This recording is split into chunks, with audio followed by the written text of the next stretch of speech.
Halo, assalamualaikum warahmatullahi wabarakatuh. Selamat bertemu kembali ya. Eh, Pada kesempatan ini saya akan mereview mengenai kegiatan yang kemarin ya, tentang parade atau lomba sound system yang kemarin diadakan di Tasikmalaya ya. Ini terima kasih kaosnya ya buat panitia kenang-kenangannya.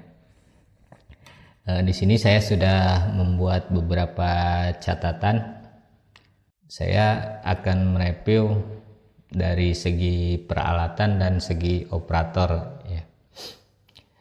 Dari segi peralatannya kemarin banyak sound system yang sudah layak ya, bahkan ada yang termasuk kategori bagus ya, mixernya udah digital, powernya udah bagus, speakernya bagus ya. Kemudian kalau masalah hasil itu tergantung operatornya berarti. Kemudian banyak yang meniru sistem line array ya, tetapi belum paham konsep line array sesungguhnya gitu ya. Terlihat kemarin dari penempatan speakernya juga posisinya ada yang diberdirikan ya. Line array kan harusnya lebar di horizontal, sempit di vertikal gitu dispersinya. Kenapa begitu? Karena biar untuk meminimalisir interferensi antara yang atas dengan yang bawah gitu, box yang atas dengan box yang bawah gitu, terutama di area high. Kemarin banyak yang pakai horn yang masih lebar ya, 90-60 gitu. Itu kan horn biasa ya, horn buat monitor mungkin itu cocoknya ya dipakai untuk horn line array,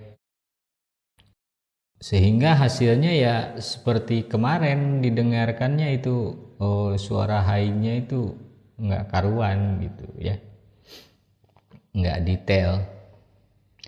Seharusnya kalau line array itu kan pakai waveguide sehingga hasilnya sempit di vertikalnya gitu, sempit di vertikalnya sementara di horizontalnya melebar gitu. Itu. Kemudian dari segi operator, saya lihat sih banyak yang sudah lama jadi operator, kemudian banyak pula yang baru ya. Itu terlihat dari penguasaan alatnya ya, baik cara mengoperasikan mixer, cara nyeting alat gitu ya. Nah itu dari segi operatornya. Kemudian apa sih yang bisa dipelajari dari adanya parade seperti ini gitu ya.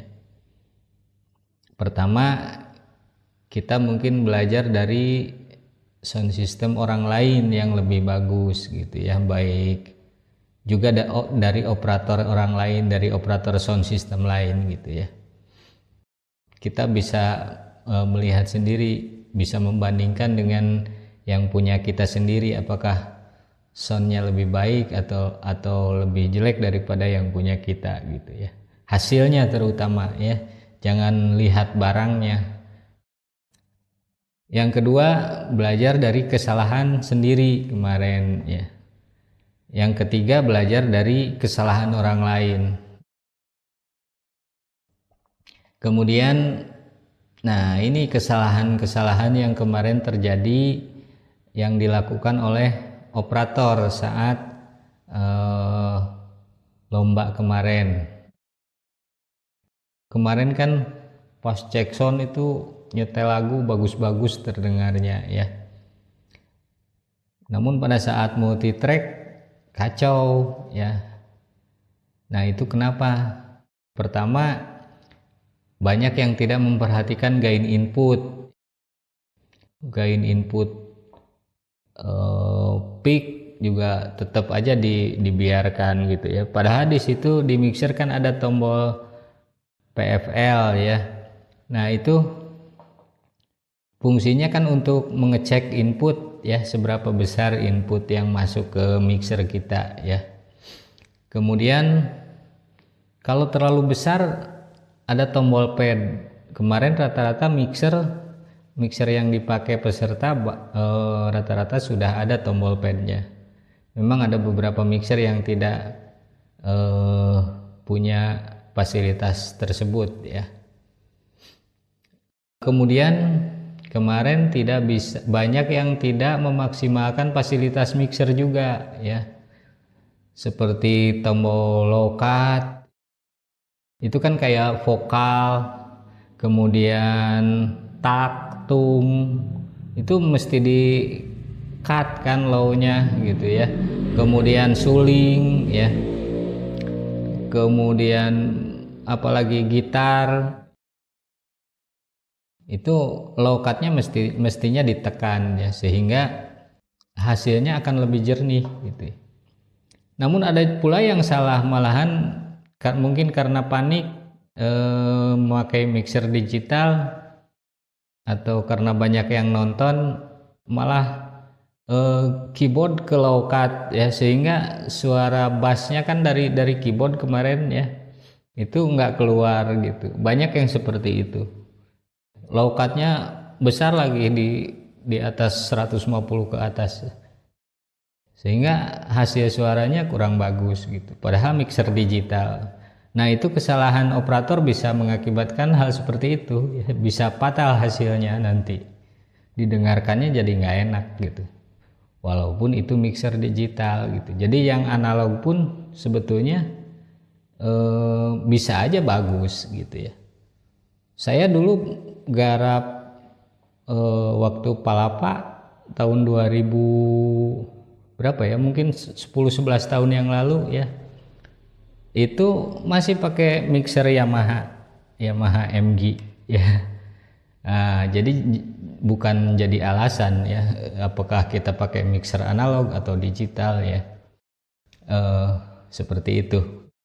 Dan channelnya banyak, 32 channel mungkin hampir keisi semua gitu. Kemarin cuma 8 channel, seharusnya gampang diaturnya. Nah, itu. Kemudian yang selanjutnya, banyak operator yang tidak melakukan ekualisasi pada tiap channelnya. Ekualisasi ini penting karena untuk mencari karakter dari instrumen input tersebut ya, source tersebut. Itu kan suara asli dari yang di capture oleh mic ya, yang kemarin direkam oleh multitrack tersebut. Nah, kita perlu mengolah lagi karena itu masih mentah ya. Mungkin perlu diatur middle-nya, high-nya, bass-nya ya itu. Nah, di tiap channel itu diatur, misalnya tag-nya kurang nge-track atau kurang high-nya kurang gitu ya, terlalu nge-low tag-nya, itu low-nya diturunin gitu. Nah, kemarin banyak yang tidak melakukan tersebut, melakukan ekualisasi ya. Belum dapat, masih ngambang, ternyata dibiarkan saja seperti itu sampai akhir. Kemudian kemarin banyak operator juga yang belum bisa kontrol emosi ya. Mungkin yang lainnya kenceng, merasa pengen ikut kenceng, tapi tidak melihat kemampuan sistem yang kita punya ya, sehingga hasilnya malah jelek, hasilnya pecah. Nah, itu kita kan di sini sound system itu jualan suara ya. Kalau suaranya pecah begitu, gimana orang mau nyewa? Nah, seperti itu yang perlu kita ambil hikmahnya ya. Kita mesti bisa mengukur sistem yang kita punya. Itu sampai di mana nih bersihnya. Kemudian iya, kemarin banyak yang memaksakan kemampuan soundnya itu dinaikkan aja terus gitu ya, sehingga SQ-nya tidak dapat ya, kualitasnya. Kemudian banyak juga justru yang menggunakan fasilitas yang tidak perlu. Contohnya pada mixer digital, Matrix, atau pada mixer analog juga. Matrix kita kan cuma nge-mixing kemarin 8 channel ya. Tidak perlu ada Matrix. Grup pun padahal sebetulnya mungkin tidak perlu ya, karena itu cuma 8 channel. 8 channel kita bisa di luar kepala lah kalau udah biasa ya. Beda lagi dengan pada saat live memang ya, mungkin perlu di grup. Contohnya seperti MC itu satu grup, instrumen musik dengan vokalnya itu mungkin beda grup ya, sehingga jika MC bicara perlu background musiknya diturunin, semuanya bisa diturunin oleh satu fader gitu. Nah itu fungsinya grup. Sementara kemarin nge-mixing malah ribet kalau main grup, main apalagi main Matrix ya. Karena memang kemarin cuma sederhana, cuma 8 channel gitu yang diatur juga. Beda lagi kalau sudah 32 channel, 40 channel dan seterusnya. Kemudian kemarin itu banyak yang terlalu sering cek sound secara maksimal ya, sehingga pada saat penilaian justru malahan speaker kita udah capek, malahan power kita udah capek. Banyak yang speakernya yang jadi korban ya kemarin.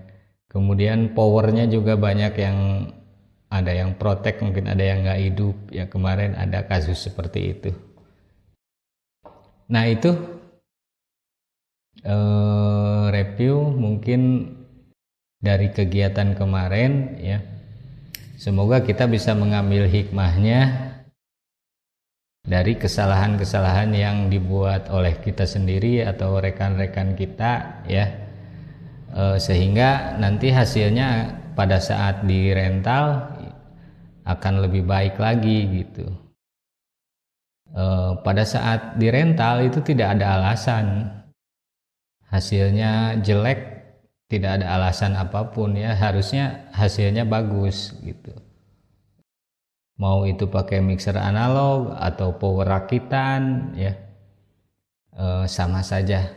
Oke, mungkin itu saja review kali ini. Semoga ada hikmahnya. Terima kasih. Assalamualaikum warahmatullahi wabarakatuh.